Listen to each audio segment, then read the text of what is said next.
안녕하세요. 반갑습니다. 박다나무입니다. 2023년 4월 11일 장마감 복귀방송 시작하겠습니다. 오늘 강풍에 산불도 나고 난리도 아니었는데요. 여러분은 피해 없으시길 바라겠습니다. 오늘은 분석이 조금 늦었죠. 몇 가지 확인하느라 조금 늦었는데 조금 이해해 주시고요. 오늘 전반적으로 주식이 주도 업종이 화학과 운수장비로 쏠리면서 강한 모습을 보여줬습니다. 오늘 코스피 지수부터 보면서 이야기 나누도록 하죠.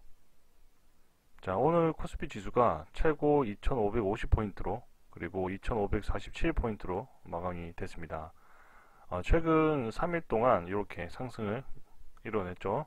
강한 모습을 보여줬습니다. 각도도 세우면서요. 그래서 앞에 있는 여기 종고점을 돌파하면서 좋은 흐름을 나타내주고 있죠. 앞으로도 이 추세라면은 그리고 이렇게 거래량도 늘면서 상승을 이뤄냈습니다. 3일 동안 이렇게. 그래도 앞으로도 볼 수 있는 것은 여기 높은 구간까지 갈 수 있겠다라는 생각이 들고요. 다음은 업종별 시세 확인하고 넘어가도록 하죠. 오늘 화학, 그리고 운수장비, 그리고 섬유의복 이런 3개 종목이 강한 모습을 보여줬는데요. 그 중에 화학을 보시게 되면 애경 케미칼이 되고요. 상한가를 갔네요. 그죠? 네, 상한가를 갔습니다. 그리고 KG 케미칼, 그리고 LG 화학이, 그리고 LG 화학이 이렇게 강한 모습을 보여줬죠. 그리고 운수장비 쪽에서는 현대위아, 그리고 화신 이렇게 강한 모습을 보여줬습니다. 그리고 섬유의복 관련해서도 이렇게 한세실업, 메탈랩스 이런 종목들이 강한 모습을 보여줬네요. 그리고 제가 주로 커버한 종목이죠. 해성DS와 SK테크놀로지 그리고 네오이뮤텍 순으로 분석해 보도록 하겠습니다. 자, 첫 번째로 만나볼 종목은요, 해성DS입니다. 해성DS를 보니까 오늘 해성DS 수급부터 확인하도록 하죠. 자, 오늘 일자로 해서 거래량은 조금 크게 많이 나오진 않았습니다. 조금 미진했는데 그래도 연이어서 개인이 팔아 넘기는 모습을 보여줬습니다. 그런데 외국인하고 기관이 이렇게 매수하는 그림을 보여줬죠. 그리고 투신 금융보험 보험이 이렇게 들어왔습니다. 자, 이 얘기는 지금 개인들은 이렇게 점차 가면 갈수록 지금 물량이 좀 줄어들죠. 매도하는 물량이 좀 줄어들면서 개인들의 일부 물량들이 출회된 것 같습니다. 어느 정도 수익 실현을 하고 나가겠다는 생각을 가진 개인 매도 물량이 나온 것 같고요. 그 어느 정도 막바지에 좀 이렇지 않았을까 라는 그런 생각을 하고 있습니다. 그런데 반면에 이렇게 기관들이 4일 연속 순매수에 들어왔죠. 이거는 기관들이 이렇게 매수한다. 그러면 어느 정보를 가지고 앞으로도 보고 했을 때 좋은 가격이 나와 줄 것이라는 이런 분석 하에 매수가 들어온 것으로 저는 생각하고 있습니다. 또한 보험도 들어왔고요. 그러면 이제 수급을 확인했고 차트 확인하도록 하죠.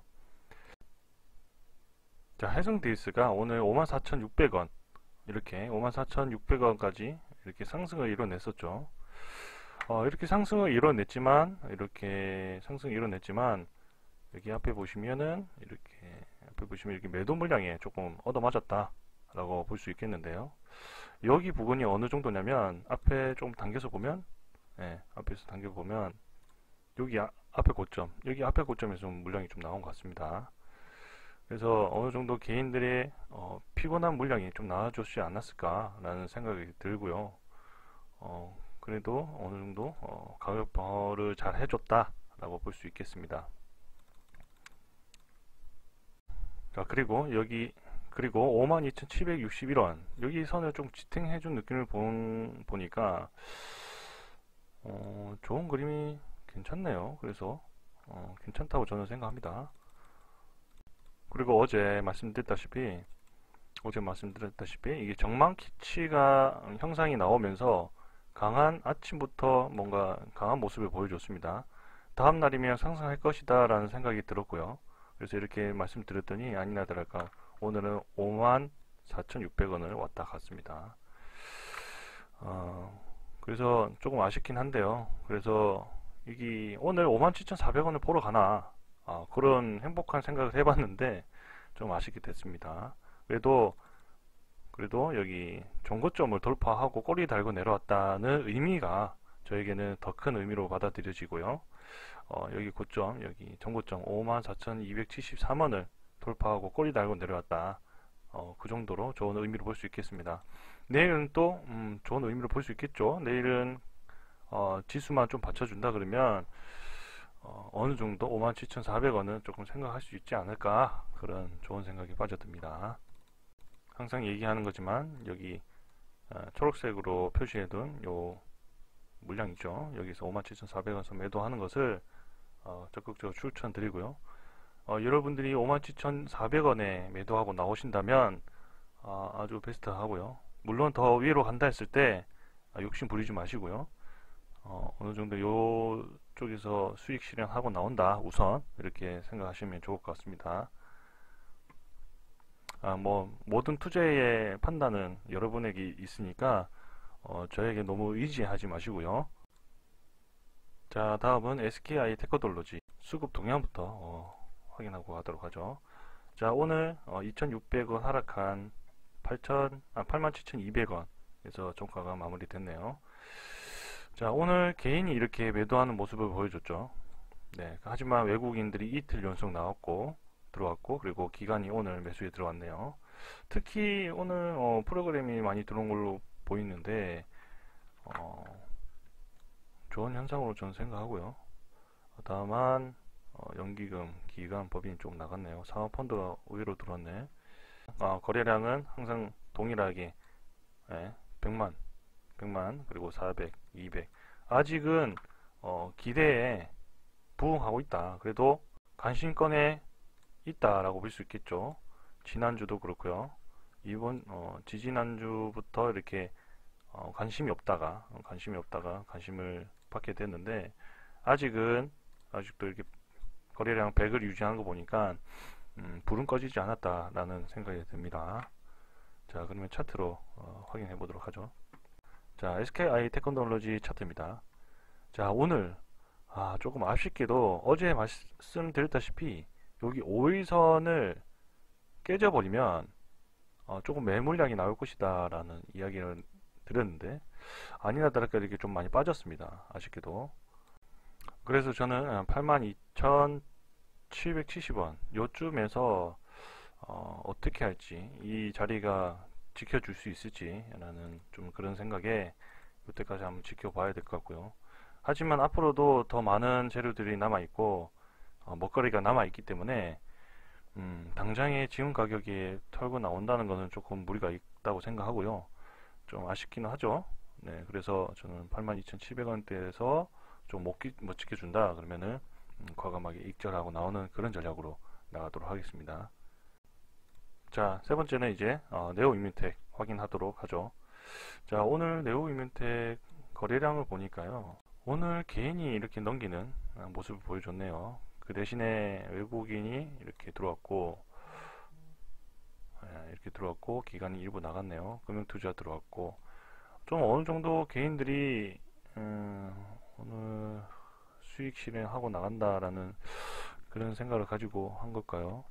조금 외국인이 다시 들어오는 모습을 보여줬습니다. 자, 그러면 이제 차트 확인하고 가도록 하죠. 어제 아쉽게도 5일선이 깨진 바람에 당연스레 오늘도 하락에서 시작했죠. 하락에서 시작했고 마지막은 이제 양봉은 끝났지만 밑에 꼬리가 긴 걸 보니까 밑에서 매집을 많이 들어갔다 라는 생각이 들고요.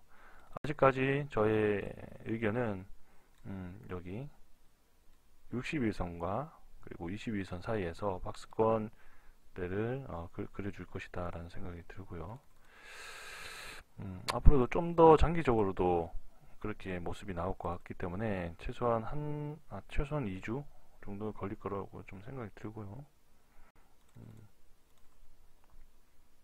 내일은 또 이렇게 이렇게 이렇게 이렇게 되는 모습이 그려지겠죠. 그래서 여기 중간에서 이 선상에서 매집이 나오는 이렇게 또 흐름이 이렇게 나와줄 수 있기 때문에 그런 예상을 해봅니다. 자, 이어서 종목별 뉴스 확인하도록 하죠. 자, 하나증권에서 최근 6일 해성 DS의 올해 실적은 유사 업체들과 수익성 측면에서 차별화될 것으로 판단된다며 투자액의 매수 목표가 7만원을 유지했습니다. 해성 DS의 올해 1분기 매출액은 1909억원 9억원? 네, 오탄이네요. 자, 영업이익은 330억원으로 추정됐다.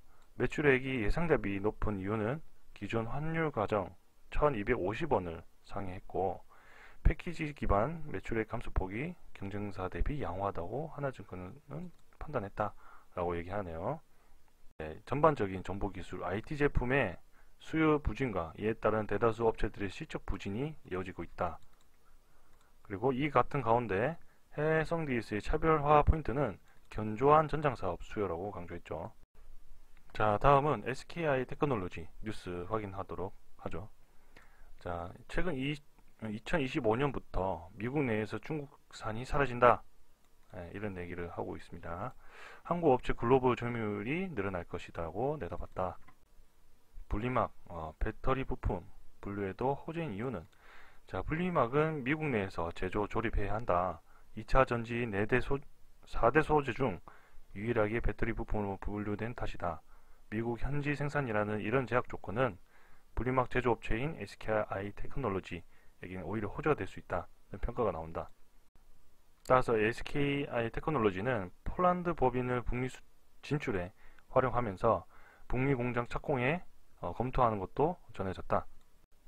그래서 북미 분리막 시장은 한국 기업 외에 별다른 대안이 없다. 그렇죠. 2024년부터 중국산 배터리 부품을 제외해야 하는데 이 과정에서 한국 기업들이 시장 점유율도 올라갈 것이라는 분석이다. 그러면서 이제 양극재에서 시작된 2차 전지줄 상승 랠리가 다른 소재들로 옮겨붙을 가능성이 높다.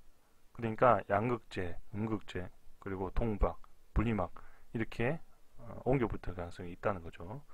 통상 양극재주가 다 오른 뒤 다른 소재들이 오른 만큼 다른 소재줄도 또한 지켜볼 만하다라는 의견을 내놨습니다. 자, 다음은 이제 세 번째 네오임미텍 기사 확인하도록 하죠. 자, 여기 기사에 따르면 네오임미텍 관계자는 또 항암 효과가 있었으며 추가로 시행된 별도 시험에서는 DNA 항암 백신과 NTI7을 병용해 투여한 경우 암을 100% 예방할 수 있음을 확인했다 라고 말했습니다. 그럼 다시 되돌아가서 자, 네오임미텍에 따르면 생쥐 모델에서 DNA 항암 백신 투여한 후 T세포가 최대치까지 증가한 후 감소한 시기에 NTI7을 투여한 경우 백신 단독 투여군 또는 NTI7 단독 투여군과 비교시 보다 더 많은 암 특이적 T세포가 증가하는 것으로 나타났다. 앞으로도 남은 NTI7 병용 임상 연구의 구체적인 결과는 오는 4월 19일 미국 암 연구학회에서 공개할 예정이다. 기대가 많이 되네요. 그 결과가 어떻게 나오냐에 따라서 네오임미텍도 조금 어느 정도 상승 랠리가 이루어지지 않을까. 그렇죠. 네, 지금 현재는 뭐 전기차다, 배터리다, 소재주다 이런 에코프레임 프로다 뭐 이런 종목들이 굉장히 강세를 보였기 때문에 어느 정도 비주류 관심 받지 못한 이런 관련주 바이오 섹터들이 힘차게 올라갈 수 있는 가능성이 있겠습니다. 그래서 지금이라도 적게 지금이라도 조금 이렇게 저평가된 관심 받지 못한 이런 종목들을 밑에서 싸게 매수함으로써 지금과 같이 오늘과 같이 조금 낮아질 때 추가 매수하거나 좀 강한 포지션으로 자세 잡아야 되지 않을까 저는 그렇게 생각하고 있습니다. 자, 많이 기대가 됩니다. 4월 19일 어떻게 되는지 다 같이 함께 기다려 보도록 하죠. 그때 되면 또 다시 또 그 결과를 바탕으로 찾아뵙도록 하겠습니다. 오늘은 이렇게 간단하게 마치고요. 내일도 더 밝은 모습으로 또 발전하는 모습으로 찾아뵙도록 하겠습니다. 내일 성투하시기 바라겠습니다.